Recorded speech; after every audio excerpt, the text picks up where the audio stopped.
Supreme Court just ruled it is now lawful for same-sex couples to marry in all 50 states, which was conveniently passed directly before this appropriately named Pride Parade.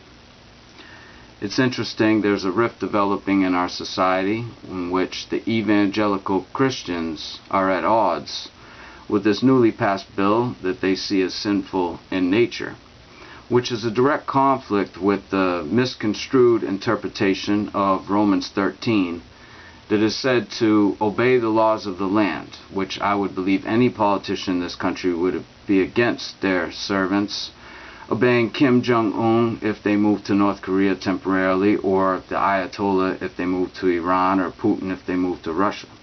But in the letters Paul wrote to the Romans, it says, "Let every soul be subject unto higher powers. For there is no power but of God, the powers that are ordained of God. For rulers are not a terror to good works, but to evil." This is King James Version.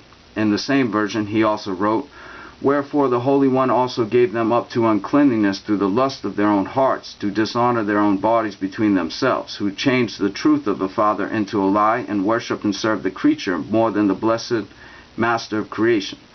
For this cause the Master Redeemer gave them up unto vile affections. For even their women did change the natural use into which is against nature. And likewise also the men, leaving the natural use of the woman, burned in their lust one towards another, men with men, working that which is unseemly, and receiving in themselves that recompense of their error which was meet." So we have to ask, what did Paul consider to be evil? And I think it is quite clear.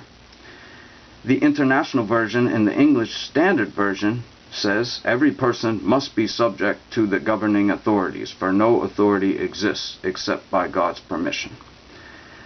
So let us all take heed, take notice, and perhaps if we really do consider ourselves to be godly people, we can go back to the original scriptures in their original languages and interpret them as we will, because as we can see, they have been grossly misinterpreted.